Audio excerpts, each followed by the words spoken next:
Hello everyone, welcome to Naira study. आप सब कैसे हैं? आई होप कि आप सभी बहुत अच्छे होंगे।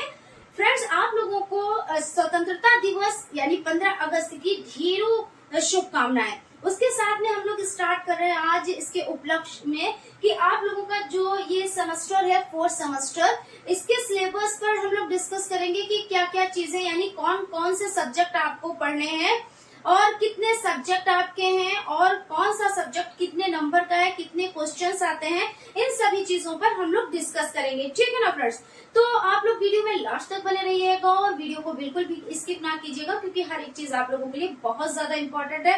और आप लोग ये भी मत सोचिएगा कि मैम अभी तो हमारे थर्ड सेमेस्टर के एग्जाम कंप्लीट हुए हैं, अभी तो हमारा रिजल्ट भी नहीं है, अभी रिजल्ट पता नहीं कब तक आएगा, तो हम अभी से स्टडी स्टार्ट कर दें। तो जी हाँ, बिल्कुल आप लोग फोर्थ सेमेस्टर में आ चुके हैं और इतनी तो आप लोगों में समझ हो ही गई है कि किस तरह से आप लोगों को स्टार्टिंग से जब पढ़ना होता है, जब आप स्टार्टिंग से पढ़ते हैं तभी आपको फुली बेनिफिट मिल पाता है। ऐसे आप सेफ जोन में हो जाते हैं तो सिर्फ सेफ जोन में होने से कोई फायदा नहीं होता। कहते नहीं हम भीड़ में हैं, लेकिन भीड़ में हमारी पहचान कब बनती है? जब हम सबसे अलग दिखते हैं। तो सबसे अलग दिखने के लिए हमें क्या करना है भाई? मेहनत करनी है और ज्यादा मेहनत करनी है, क्योंकि मेहनत तो सभी करते हैं, लेकिन हमें ज्यादा मेहनत करनी, अच्छी मेहनत करनी है।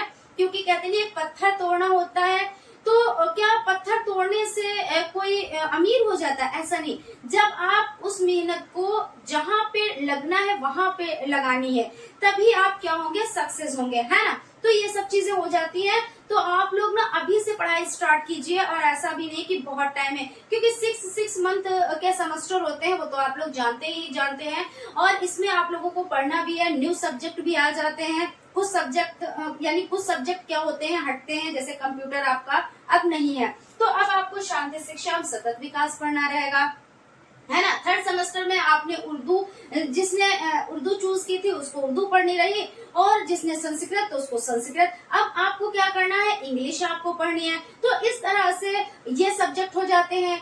और कुछ सब्जेक्ट ऐसे होते हैं जो आपने पहले उसका नाम ही नहीं सुना होता है और आपका होता है, क्योंकि फर्स्ट सेमेस्टर में भी ऐसा हुआ, सेकेंड में भी, थर्ड में भी और फोर्थ में भी। ठीक है, तो आप लोग अच्छे से पढ़ाई स्टार्ट कर दे। अपने जो जहाँ पे आप नोट, जैसे नोटबुक है, तो आप लोग अपनी नोटबुक जरूर बनाइए, क्योंकि इससे क्या होता है, जब आप अपने रजिस्टर मेंटेन करते हैं तो हैंड राइटिंग नोट्स लिखते हैं, तो चीजें आप लोगों के पास क्या इकट्ठा होती रहती हैं, और वो नोट्स आपको बहुत ज्यादा हेल्प कराते हैं। अगर किसी को कहे कि कोई सच्चा दोस्त है, तो जी हाँ, बिल्कुल, जो आपने नोट्स तैयार किए हैं वो आपका सच्चा दोस्त है, वो नोट्स आपके सच्चे दोस्त हैं और आपकी बहुत ज्यादा हेल्प कराएंगे। ठीक है, तो इसके साथ में हम लोग स्टार्ट कर रहे हैं कि आप लोगों को कौन कौन से सब्जेक्ट पढ़ने हैं। तो सबसे पहला सब्जेक्ट हो जाता है आरंभिक स्तर पर भाषा के पठन, लेखन एवं गणितीय क्षमता का विकास। अब इसमें आपको क्या पढ़ना है? आरंभिक स्तर पर भाषा के पठन लेखन। तो ये बहुत सी चीजें इसमें हिंदी से रिलेटेड है। ठीक है, तो आप लोग पढ़ेंगे हिंदी से ही रिलेटेड चीजें। अब आप कहेंगे मैम इसमें नया क्या है? नया है, लेकिन हिंदी से रिलेटेड चीजें तो आप पढ़ेंगे, साथ में इसमें मैथ भी है।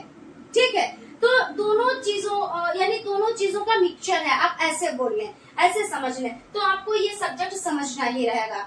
उसके बाद आपका, और वैसे ये भी है कि सरल भी है, क्योंकि भाई आप हिंदी फर्स्ट सेमेस्टर में, सेकंड सेमेस्टर में, थर्ड सेमेस्टर में आप पढ़ के आए हैं, मैथ भी आप पढ़ के आए, लेकिन कहते नहीं कि रिवीजन भी करने के लिए हमें टाइम चाहिए होता है।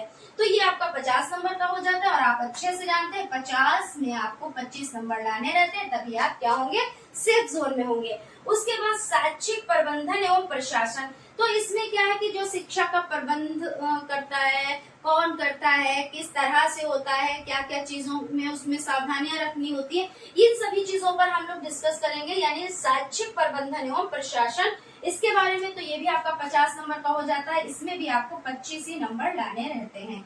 फिर उसके बाद आपका विज्ञान शिक्षण हो जाता है। आप फर्स्ट, सेकंड, थर्ड सेमेस्टर में पढ़ के आए हैं, लेकिन इसमें आपके कुछ लेसन ऐसे होते हैं कि चेंज होते हैं, कुछ चीजें जैसे जो आपने पढ़ रखी है भाई फर्स्ट, सेकंड, थर्ड सेमेस्टर में आपने पढ़ रखा है, ऐसा तो नहीं, वही चीजें इसमें भी होंगी। कुछ आपको नया तो पढ़ना रहेगा, और हम लोग जब अभी डिस्कस करेंगे, इसके बाद जो नेक्स्ट क्लास आपकी आएगी उसमें ये डिस्कस करेंगे जो आपके ये सब्जेक्ट है, इसमें एक एक सब्जेक्ट में हमें कितना कितना पढ़ना, क्या क्या चीजें पढ़नी, उस पर हम लोग डिस्कस करेंगे। ठीक है, तो आप लोग कमेंट में बताइएगा कि आपको एक ही क्लास में सभी चीजें चाहिए, यानी जितने भी सब्जेक्ट हैं तो हम एक ही क्लास में लेके आए या हर सब्जेक्ट की एक क्लास बनाए। तो ये आप लोग कमेंट कीजिएगा, उससे बताइएगा, ठीक है। तो आपका विज्ञान शिक्षण हो जाता है। विज्ञान शिक्षण में आपको 12 नंबर लाने रहते हैं, तब आप सेफ जोन में रहते हैं। अगर एक भी नंबर कम होता है तो आप सेफ जोन में नहीं होते हैं, है ना। और आप लोगों के लिए टाइम बहुत ज्यादा कीमती है भाई। ऐसा तो नहीं है कि अरे एक नंबर नहीं होगा कोई बात नहीं फिर से एग्जाम दे लेंगे, ये चीज बिल्कुल मत सोचिएगा, क्योंकि आपको 2 साल में कंप्लीट करना है तो कंप्लीट करना है। क्योंकि ऐसा तो है नहीं कि आप डीएलएड ही लेके बैठे रहेंगे, और भी तो आपको भाई सीटेड है, कुछ लोगों ने सीटेड क्लियर भी कर लिया होगा, क्योंकि वो तो आपको पता ही है, जैसे आप एडमिशन लेते हैं उसके बाद आप सीटेड को फॉर्म फिल कर सकते हैं। कुछ लोगों ने क्लियर किया होगा, कुछ लोगों ने अभी नहीं भी किया होगा, ये सोच रहे होंगे उनका डीएलएड होगा उसके बाद में हम करेंगे, क्योंकि एक एक चीज को हम पढ़ेंगे भाई, सभी चीजें डीपली पढ़नी होती है। ये चीज तो मैं नहीं कहूंगी कि प्रेशर लेके आप पढ़ो कि नहीं सभी चीजें एक साथ पढ़ो, तो कुछ लोग करेंगे। तो इसका मतलब ये तो नहीं है कि आप लोग डीएलएड ही करते रह जाएंगे और उसके बाद में सीटेट कब करेंगे और वैकेंसीज के आप कब करेंगे, क्योंकि आपको चाहिए सीट, है ना। और सीट के लिए क्या करना है, तैयारी तो करनी रहेगी। तो यहाँ पे आपका हो जाता है। हम लोग देखिए यही डिस्कस कर रहे थे कि आपको ऐसा नहीं है, आपको सेफ जोन में तो होना ही होना है, प्लस सिर्फ सेफ जोन से काम नहीं चलेगा, आपको परसेंटेज भी अच्छा बनाना है, क्योंकि भीड़ से अलग हमको दिखना है। उसके बाद गणित शिक्षा हो जाता है, तो इसमें भी आपको 12 नंबर ला के आप सेफ जोन में हो जाएंगे।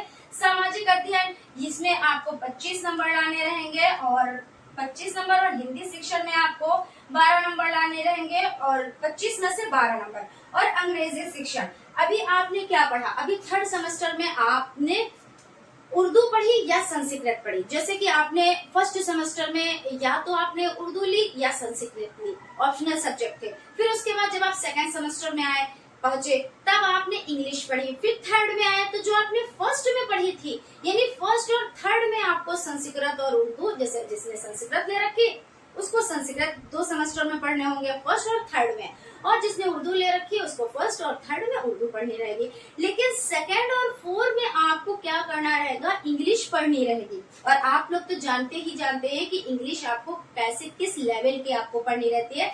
उसमें ग्रामर, और ग्रामर तो आपको पता है उसमें बारीकियां होती है, तो चीजें हमको क्या है बहुत ही बारीकी से समझना है। तो इसके लिए आपको क्लास तो ज्वाइन ही करने रहेंगे, क्योंकि कोई चीज होती है तो हम एक दिन में नहीं सीखते हैं, डीपली चीजों को नहीं सीखते। ऐसे तुक्के तो हम कहते नहीं 2 घंटे का अगर टाइम मिला है तो 5 मिनट में सारे तुक्के कंप्लीट, तो हमको तुक्के नहीं मारने हैं, ठीक है। और ऐसा नहीं है कि तुक्के वाला ये है भी नहीं, सिर्फ 5 क्वेश्चन ऑब्जेक्टिव टाइप आते हैं उसमें आप तुक्के लगा देंगे तो वो भी नहीं सही है ना।